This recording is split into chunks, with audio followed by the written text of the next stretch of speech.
The 2025 Club World Cup final was meant to be a celebration of sport, unity, and glory. As fans around the globe watched two of football's biggest clubs battle it out under stadium lights, few could have imagined that, behind the scenes, a far more sinister game was unfolding. One with no rules, no referees, and no mercy. It all began in the hours leading up to the final whistle.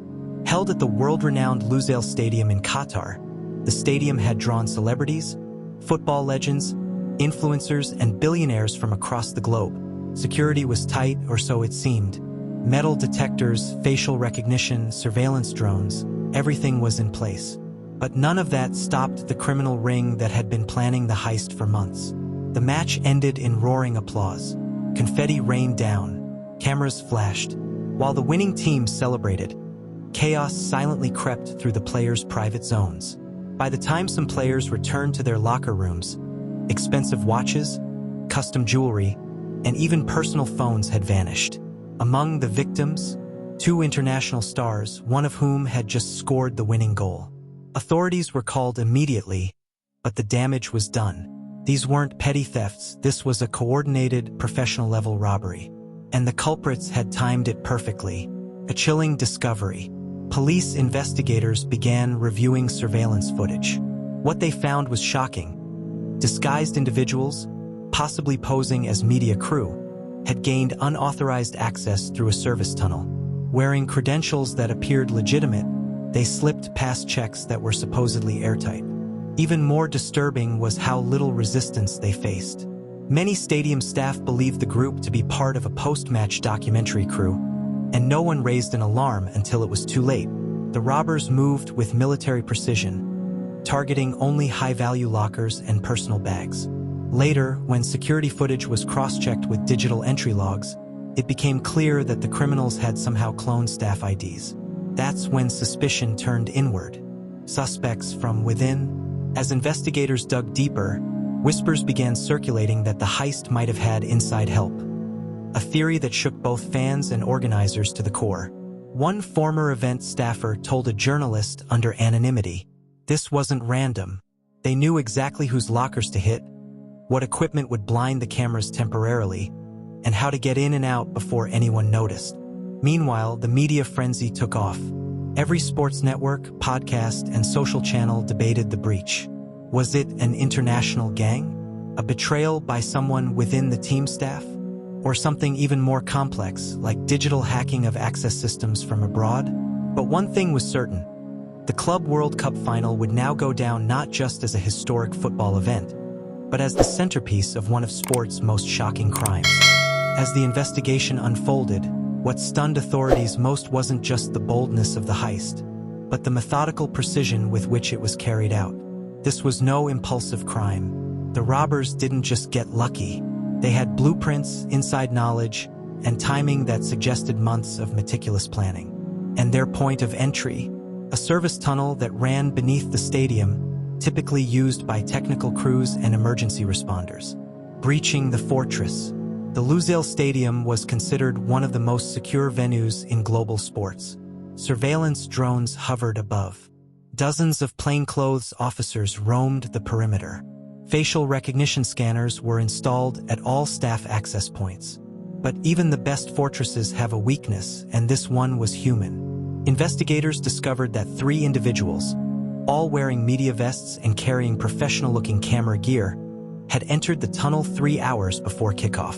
Their credentials matched those issued to a legitimate media company. Only when the company was contacted did it become clear. Those 3 were imposters. They had cloned the QR codes, names, and even barcodes from official media passes.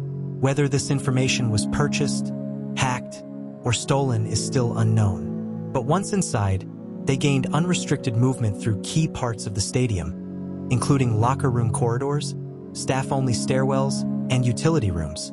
One CCTV clip showed one suspect kneeling near a service panel outside the home team's locker room. He appeared to fiddle with a router or panel for just 15 seconds. Moments later, several nearby cameras went offline, just long enough for them to disappear inside. The technology behind the crime. Forensic IT teams later confirmed a device had been used to jam wireless signals and interrupt footage uploads from specific cameras. The device, small enough to fit in a pocket, could have been bought online for less than $500. But it wasn't just the hardware that shocked investigators, it was the accuracy. They didn't kill all the feeds, only specific blind spots. Someone had studied the surveillance layout beforehand. Even more damning, data logs showed multiple failed entry attempts on lockers belonging to lesser-known players, but successful entries on those belonging to stars. The thieves clearly had inside knowledge of who stored what and where. One theory emerged. A member of stadium staff may have provided locker locations and schedules. Another, more chilling theory, one of the team's own support staff might have tipped them off. Inside help or outsider genius. By day 3 of the investigation, 2 part-time maintenance workers were taken in for questioning. One had allegedly received cryptocurrency payments days before the final. But with no concrete evidence or confession, they were released. Meanwhile, fans grew restless. Social media exploded with theories, ranging from an international sports memorabilia syndicate to a disgruntled former player orchestrating revenge. And in the midst of it all, the stolen items, luxury watches, chains, and private electronics, still hadn't resurfaced. Authorities feared they were already halfway across the globe. The robbers had walked into one of the most secure events on Earth and walked out with millions. The hunt was on. Don't forget to like, comment, and subscribe. Hit the notification bell. As the investigation deepened, it became clear this wasn't just a random smash and grab. This heist had a specific purpose, a hierarchy of targets, and a chilling level of familiarity with the players themselves. The victims. Initial reports focused on the items stolen, designer watches, cash, and electronics. But what investigators soon realized was that not all players were hit equally. The thieves had gone after very specific individuals, bypassing others entirely. Among the victims, Lucas Ribeiro, the Brazilian midfielder known for flaunting his gold collection on social media, lost a Rolex Daytona worth over $150,000 and a limited edition Louis Vuitton bag. Jorge Mancilla, the Argentine forward, had his locker completely emptied, including a flash drive he kept with private footage, play strategies, and unreleased contract drafts. Malik Jones, the rising American star, reported that not only was his locker ransacked, but his passport and private journal had also disappeared. Oddly, the lockers of backup players remained untouched. This raised the biggest red flag. The thieves knew exactly what they were looking for. Digital gold mine. Perhaps the most alarming find wasn't the stolen luxury items, but what was taken from Malik Jones. That passport and journal contained personal documents, and more disturbingly, clues suggested the robbers might have cloned his identity. A week later, fraudulent bank transactions began appearing under his name. Cryptocurrency accounts were accessed. One Bitcoin wallet tied to Jones showed a sudden transfer of over $25,000. Funds he never moved. This wasn't just a theft. This was digital espionage executed at the most vulnerable moment. The emotional chaos after the final. Interpol was called in to assist, fearing that the stolen information might be leveraged for blackmail or even human trafficking schemes. Celebrity or setup. But as more information surfaced, a darker theory emerged. Had someone inside the sports world orchestrated this for personal gain? A leaked message from an anonymous source suggested that one of the players may have owed a significant debt to offshore gamblers. That same player had been benched unexpectedly during the final match.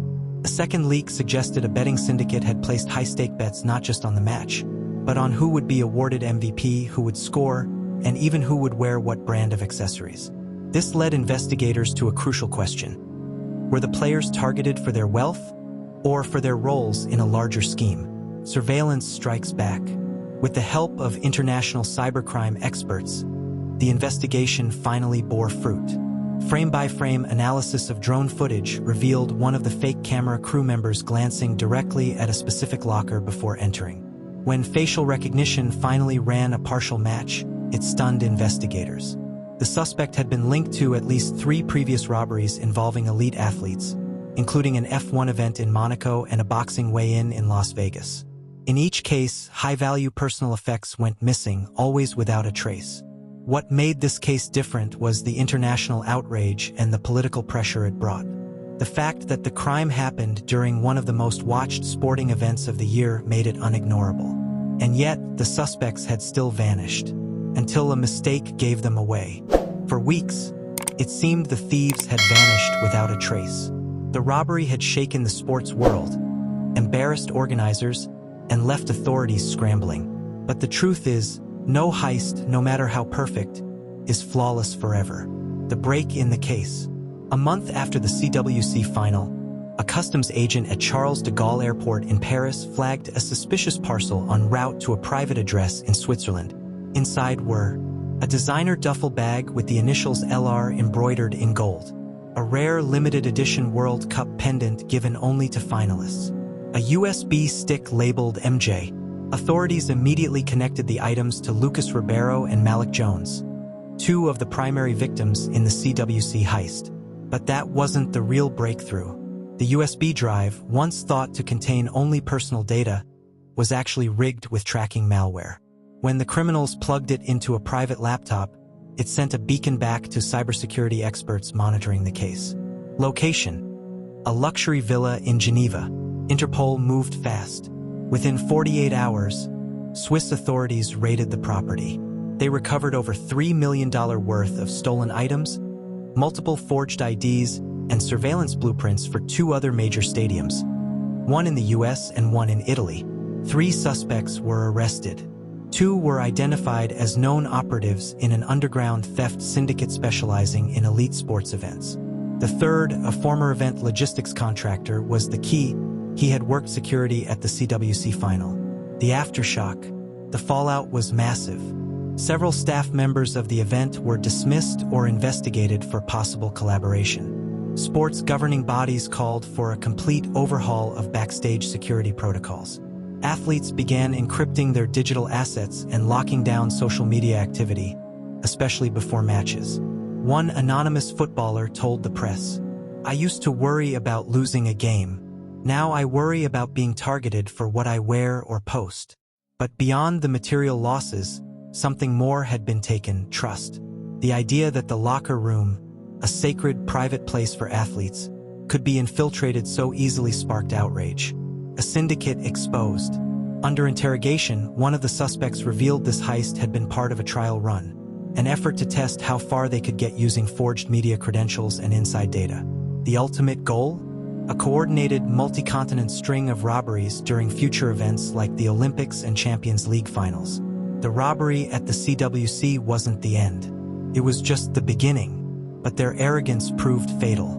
They had underestimated how deeply the public, the press, and the police would care. Final justice.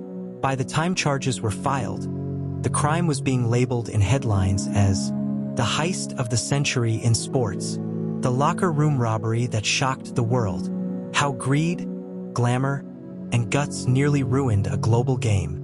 The suspects now face years of international prosecution, with cases pending in 4 different countries. As for the players, many have recovered their belongings, but the fear lingers. New protocols are in place, but athletes now walk into stadiums with eyes open, heads down, and guards up, because for them, the game will never feel the same again. Don't forget to like, comment, and subscribe. Hit the notification bell for more true crime story.